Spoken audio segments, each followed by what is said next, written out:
So ഒരു വർഷം മുന്നേ വരെ US മാർക്കറ്റ് ആണെങ്കിലും ഫോറക്സ് ആണെങ്കിലും മൂവ് ചെയ്തിരുന്നത് എക്കണോമിക് കലണ്ടറിനെ ബേസ് ചെയ്തിട്ടാണ്. സോ എക്കണോമിക് കലണ്ടറിലെ ന്യൂസസ് ആയിട്ടുള്ള ഹൈ ഇമ്പാക്ട് ന്യൂസസ് ആയിട്ടുള്ള CPI, PPI, FOMC, NFP ഇങ്ങനത്തെ ന്യൂസസ് ആണ് ആക്ച്വലി മാർക്കറ്റിനെ മൂവ് ചെയ്ത് വെച്ചിരുന്നത്, അല്ലെങ്കിൽ ഹൈ വോളറ്റിലിറ്റി പമ്പ് ചെയ്ത് വെച്ചിരുന്നത്. But as soon as Donald Trump is a president of United States എല്ലാ കാര്യങ്ങളും ഫ്ലിപ്പായി. It's not like before. ഇപ്പം പുള്ളി എന്തെങ്കിലും ഒരു സ്റ്റേറ്റ്മെൻറ്റ് ഇറക്കി കഴിയുമ്പോഴത്തേനും മാർക്കറ്റ് ജസ്റ്റ് റാലീസ് അല്ലെങ്കിൽ ഇറ്റ്സ് ജസ്റ്റ് ഫോൾസ്. അങ്ങനെയാണ് ഇപ്പം കറൻ്റ്ലി. റീസെൻ്റ്ലി ഗ്രീൻലാൻഡ് പർച്ചേസ് ആയെന്നുള്ള എഗ്രിമെൻറ്റ് വെച്ച ഉടനെ gold and silver dumped and US market pumped. അന്ന് പുള്ളി ആ സ്പീച്ച് അല്ലെങ്കിൽ ആ അഗ്രിമെൻറ്റ് വെക്കുന്ന സമയം വരെ the market was complete red ആയിരുന്നു market. But as soon as the agreement was made it just turned in to green. അത്രയും വോളറ്റിലിറ്റി ഇൻജെക്റ്റ് ആയി. And also he mentioned that US market ഇനിയും മണ്ടയിലേക്ക് പോവും, ഇറ്റ് വിൽ കീപ് ഗ്രോയിങ് എന്ന് പുള്ളി അതിനകത്ത് പറഞ്ഞിരുന്നു. ആൻഡ് ജസ്റ്റ് ഹാപ്പൻസ് പുള്ളിയാണ് ഇപ്പോൾ ആക്ച്വലി മാർക്കറ്റിനെ മൂവ് ചെയ്യുന്നത്. പുള്ളി ഇടയ്ക്ക് പോയി വെനസ്വേല സ്ട്രൈക്ക് ചെയ്തു, വെനസ്വേലയുടെ പ്രസിഡന്റ് തട്ടിക്കൊണ്ട് വന്നു.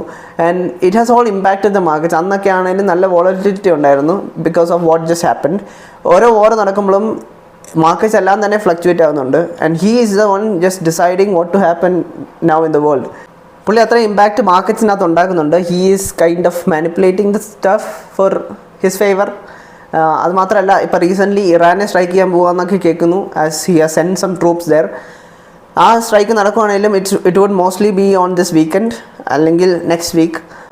മോസ്റ്റ്ലി വീക്കെൻഡ് എന്ന് പറയാൻ റീസൺ, കഴിഞ്ഞ വെനസ്വേല സ്ട്രൈക്ക് ചെയ്തപ്പോഴാണെങ്കിലും ഇസ്രായേൽ പാലസ്തീനെ സ്ട്രൈക്ക് ചെയ്തപ്പോഴാണെങ്കിലും ആൻഡ് ഇറാനെ സ്ട്രൈക്ക് ചെയ്തപ്പോഴാണെങ്കിലും ഇതെല്ലാം വീക്കെൻഡ്സിലാണ് നടന്നത്. I have seen a pattern that is being continued. അതിനുള്ള റീസൺസ് എന്ന് പറയുന്നത് I think it's for the big players to position themselves in the markets. അതാണെന്നാണ് എനിക്ക് തോന്നുന്നത്. This is my intuition.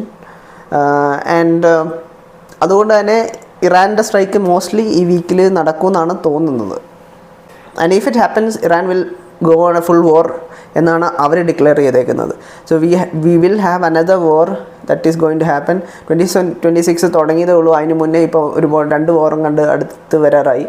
And it's going crazy. And mostly China ഇപ്പം തായ്വാനെ invade ചെയ്യാനും കൂടെ ചാൻസസ് ഉണ്ട്.